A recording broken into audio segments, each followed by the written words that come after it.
हम ऐसा है कि आप कई बार अपनी जान जोखिम में डालकर भी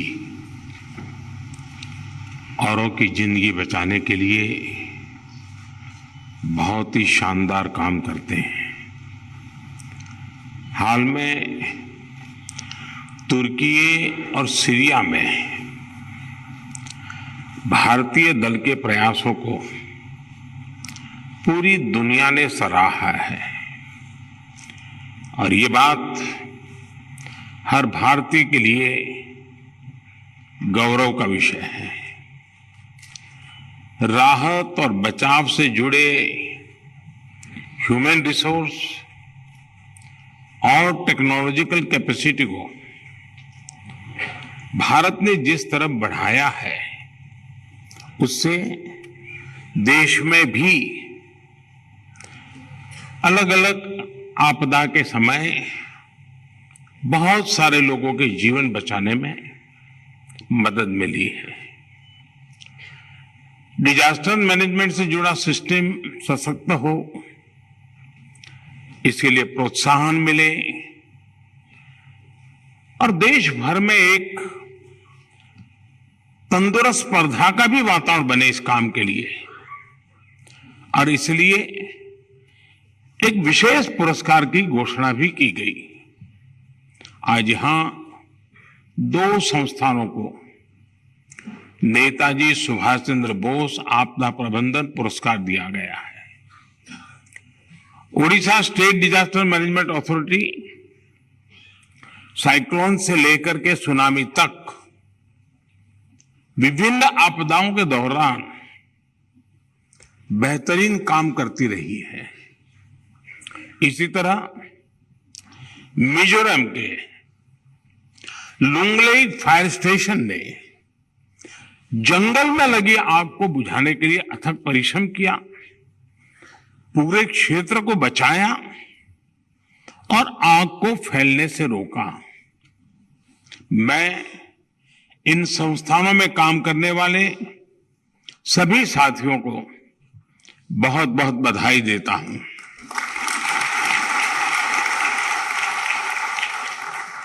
साथियों, इस सेशन के लिए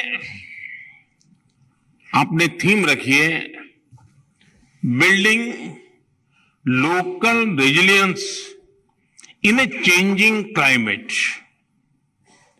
भारत का इस विषय से परिचित और परिचय एक प्रकार से पुराना है, क्योंकि हमारी पुरानी परंपरा का वो एक अभिन्न अंग भी रहा है। आज भी जब आप अपने कुआं, बावड़ियों, जलाशयों, स्थानीय वास्तुशास्त्र, प्राचीन नगरों को देखते हैं तो ये एलिमेंट साफ साफ दिखाई देता है। भारत में आपदा प्रबंधन से जुड़ी व्यवस्था हमेशा लोकल रही है, समाधान लोकल रहे हैं, रणनीति भी लोकल रही है। अब जैसे कच्छ के लोग जिन घरों में रहते हैं उसको बुंगा कहते हैं, मड हाउस होते हैं। हम जानते हैं कि इस सदी की शुरुआत में आए भीषण भूकंप का केंद्र कच्छ था, लेकिन इन बुंगा घरों पर कोई असर ही नहीं हुआ। शायद बड़ी मुश्किल से कहीं एक आध कोने में तो तकलीफ हुई होगी। निश्चित रूप से इसमें टेक्नोलॉजी से जुड़े हुए बहुत से सबक है। ये स्थानीय स्तर पर हाउसिंग या टाउन प्लानिंग के जो मॉडल रहे हैं उन्हें क्या हम नई टेक्नोलॉजी के हिसाब से इवॉल्व नहीं कर सकते? चाहे लोकल कंस्ट्रक्शन मटेरियल हो या फिर कंस्ट्रक्शन टेक्नोलॉजी, इसको हमें आज की जरूरत, आज की टेक्नोलॉजी से समृद्ध करना समय की मांग है।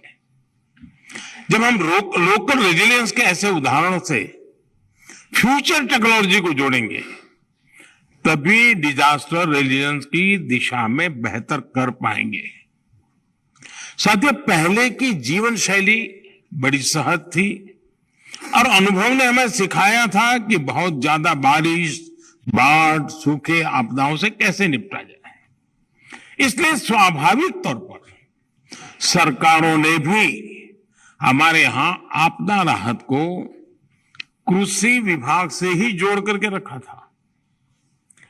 भूकंप जैसी गंभीर आपदाएं आती भी थी तो स्थानीय संसाधनों से ही ऐसी आपदाओं का सामना किया जाता था। अब दुनिया छोटी हो रही है, एक दूसरे के अनुभवों से सीखकर निर्माण की तकनीकों में नए नए प्रयोग भी हो रहे हैं, लेकिन वहीं दूसरी ओर आपदाओं का प्रकोप भी बढ़ रहा है। पुराने जमाने में पूरे गांव में एक वैद्यराज सबका इलाज करते थे और पूरा गांव स्वस्थ रहता था। अब हर बीमारी का अलग डॉक्टर होते हैं।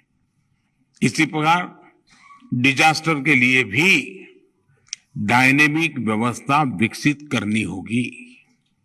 जैसे पिछले 100 साल के आपदा के अध्ययन से जोनिंग की जा सकती है कि बाढ़ का लेवल कहां तक हो सकता है और इसलिए कहां तक निर्माण करना है। समय के साथ इन मापदंडों का रिव्यू भी होना चाहिए, चाहे मटेरियल की बात हो या व्यवस्थाओं का। साथियों, डिजास्टर मैनेजमेंट को मजबूत करने के लिए रिकग्निशन और रिफॉर्म बहुत जरूरी है। रिकग्निशन का मतलब यह समझना है कि आपदा की आशंका कहां है और भविष्य में वो कैसे घटित हो सकती है। रिफॉर्म का मतलब है कि हम ऐसा सिस्टम विकसित करें जिससे आपदा की आशंका कम हो जाए। डिजास्टर की आशंका को कम करने का सबसे अच्छा तरीका यही है कि हम सिस्टम में सुधार करें, समय रहते उसे ज्यादा सक्षम बनाएं और इसके लिए शॉर्टकट अप्रोच के बजाय लॉन्ग टर्म थिंकिंग की जरूरत है। अब हम साइक्लोन की अगर बात करें तो साइक्लोन के समय भारत की स्थिति का अगर हम उसके पर नजर करें तो ध्यान में आता है, एक समय था जब भारत में साइक्लोन आता था तो सैकड़ों हजारों लोगों के असमय मृत्यु हो जाती थी। हमने उड़ीसा और पश्चिम बंगाल के तटीय इलाकों में ऐसा कई बार होते देखा है, लेकिन समय बदला, रणनीति बदली, तैयारियां और बेहतर हुई तो साइक्लोन से निपटने की भारत की क्षमता भी बढ़ गई। अब साइक्लोन आता है तो जान माल का कम से कम नुकसान होता है। ये सही है कि हम प्राकृतिक आपदा को रोक नहीं सकते, लेकिन हम उस आपदा से नुकसान कम से कम हो इसके लिए व्यवस्था तो जरूर बना सकते हैं। और इसलिए ये जरूरी है कि रिएक्टिव होने के बजाय हम प्रोएक्टिव हो। साथियों, हमारे देश में प्रोएक्टिव होने को लेकर पहले क्या स्थिति थी, अब क्या स्थिति है, मैं इसका जिक्र भी आपके सामने करना चाहूंगा। भारत में आजादी के बाद 5 दशक बीत गए थे, आधी शताब्दी बीत गई थी, लेकिन डिजास्टर मैनेजमेंट को लेकर कोई कानून नहीं था। साल 2001 में कच्छ में भूकंप आने के बाद गुजरात पहला ऐसा राज्य था जिसने Gujarat state disaster management act बनाया। इसी एक्ट के आधार पर साल 2005 में केंद्र सरकार ने भी डिजास्टर मैनेजमेंट एक्ट का निर्माण किया। इसके बाद ही भारत में नेशनल डिजास्टर मैनेजमेंट अथॉरिटी बनी। साथियों, हमें हमारे स्थानीय निकायों, अर्बन लोकल बॉडीज में डिजास्टर मैनेजमेंट गवर्नेंस को मजबूत करना ही होगा। जब आपदा आए तभी अर्बन लोकल बॉडीज रिएक्ट करें, इससे बात बनने वाली अब रही नहीं है। हमें प्लानिंग को इंस्टीट्यूशनलाइज करना होगा, हमें लोकल प्लानिंग की समीक्षा करनी होगी, हमें इमारतों के निर्माण के लिए, नए इंफ्रास्ट्रक्चर प्रोजेक्ट के लिए आपदा प्रबंधन को ध्यान में रखते हुए नई गाइडलाइंस बनानी होगी। एक तरह से पूरे सिस्टम की ओवरऑलिंग की जरूरत है। इसके लिए हमें दो स्तर पर काम करने की जरूरत है। पहला, यहां जो डिजास्टर मैनेजमेंट से जुड़े एक्सपर्ट हैं, उन्हें जनभागीदारी, लोकल पार्टिसिपेशन पर सबसे अधिक ध्यान देना चाहिए। भारत लोकल पार्टिसिपेशन से कैसे बड़े लक्ष्य हासिल कर रहा है, ये हम सभी देख रहे हैं। इसलिए जब आपदा प्रबंधन की बात होती है, तो वो भी बिना जनभागीदारी के संभव नहीं है। आपको local resilience by local participation के मंत्र पर चलते हुए ही सफलता मिल सकती है। हमें नागरिकों को भूकंप, साइक्लोन, आग और दूसरी आपदाओं से जुड़े खतरों के प्रति जागरूक करना एक निरंतर प्रक्रिया होनी चाहिए। इससे जुड़े सही नियमों, कायदों और कर्तव्य, इन सारे विषयों का बोध निरंतर जगाना जरूरी है। हमें गांव, गली, मोहल्ले के स्तर पर हमारे युवा साथियों के युवा मंडल, सखी मंडल, दूसरे ग्रुप्स को राहत और बचाव की ट्रेनिंग देनी ही पड़ेगी। आपदा मित्रों, एनसीसी, एनएसएस, पूर्व सैनिकों की ताकत, उनको भी अगर हम कोई डेटा बैंक बना करके उनकी शक्ति का कैसे उपयोग कर सकते हैं, इसका कम्युनिकेशन की व्यवस्था बनानी होगी। कम्युनिटी सेंटर्स के फर्स्ट रिस्पांस के लिए जरूरी उपकरणों की व्यवस्था, उनको चलाने की ट्रेनिंग भी बहुत आवश्यक है। और मेरा अनुभव है, कभी कभी ये डेटा बैंक कितना अच्छा काम करती है। मैं जब गुजरात में था, तो हमारे यहाँ खेड़ा डिस्ट्रिक्ट में एक नदी है, उसमें कभी 5 साल में एक आध बार बाढ़ आती थी। एक बार ऐसा हुआ कि एक साल में 5 बार बाढ़ आई। लेकिन उस समय ये डिजास्टर को लेकर के काफी कुछ गतिविधियां डेवलप हुई थी, तो हर गांव के मोबाइल फोन अवेलेबल थे। अब उस समय कोई लोकल लैंग्वेज में तो मैसेजिंग की व्यवस्था नहीं थी, लेकिन अंग्रेजी में ही गुजराती में लिख करके मैसेज करते थे गांव के लोगों को कि देखिए ऐसी स्थिति है और इतने घंटे के बाद पानी आने की संभावना है। और मुझे बराबर याद है, 5 बार बाढ़ आने के बावजूद भी इंसान का तो सवाल नहीं, एक भी पशु नहीं मरा था। कोई व्यक्ति नहीं मरा, पशु नहीं। जस्ट समय पर कम्युनिकेशन हुआ। और इसलिए हम इन व्यवस्थाओं का कैसे उपयोग करते हैं। बचाव और राहत कार्य अगर समय रहते शुरू होगा, तो जीवन की क्षति को हम कम कर सकते हैं। दूसरा, टेक्नोलॉजी का उपयोग करते हुए हमें हर घर, हर गली को लेकर रियल टाइम रजिस्ट्रेशन, मॉनिटरिंग की व्यवस्था बनानी होगी। कौन घर कितना पुराना है, किस गली, किस ड्रेनेज की क्या स्थिति है, हमारे बिजली, पानी जैसे इंफ्रास्ट्रक्चर का रेजिलियंस कितना है। अब जैसे मैं अभी कुछ दिन पहले मीटिंग कर रहा था, और मेरी मीटिंग का विषय यही था कि भाई हीट वेव की चर्चा है, तो कम से कम पिछली बार हमने देखा 2 बार हमारे अस्पतालों में आग लगी, और वो बहुत दर्दनाक होता है। कोई पेशेंट असहाय होता है। अब पूरे हॉस्पिटल की व्यवस्था को एक बार बारीकी से देखना, हो सकता है एक बहुत बड़ी दुर्घटना से हमें बचा सकता है। मुझे लगता है कि जितनी ज्यादा वहां की व्यवस्थाओं की सटीक जानकारी हमारे पास होगी, तभी हम प्रोएक्टिव स्टेप ले सकते हैं। साथियों, आजकल हम देखते हैं बीते वर्षों में घने शहरी क्षेत्रों में आग लगने की घटनाएं बहुत बढ़ी हैं। गर्मी बढ़ती है तो कभी किसी अस्पताल में, किसी फैक्ट्री में, किसी होटल में, या किसी बहुमंजिला रिहायशी इमारत में विकराल आग देखने को मिल जाती है। इससे निपटने के लिए हमें बहुत सिस्टमेटिकली, चाहे वो ह्यूमन रिसोर्स डेवलपमेंट हो, चाहे टेक्नोलॉजी हो, चाहे संसाधन हो, व्यवस्था हो, हमें coordinated whole of the government approach के साथ काम करना होगा। जो घनी आबादी वाले क्षेत्र हैं, जहां तक गाड़ी से पहुंचना भी मुश्किल होता है, वहां पर आग बुझाने के लिए पहुंचाना बहुत बड़ी चुनौती हो जाती है। हमें इसका समाधान खोजना होगा। हाई राइज बिल्डिंग्स में लगने वाली आग को बुझाने के लिए हमारे जो फायर फाइटर साथी हैं, उनके स्किल सेट को हमें लगातार बढ़ाना होगा। हमें यह भी देखना होगा कि ये जो इंडस्ट्रियल फायर लगती है, उसे बुझाने के लिए पर्याप्त संसाधन हो।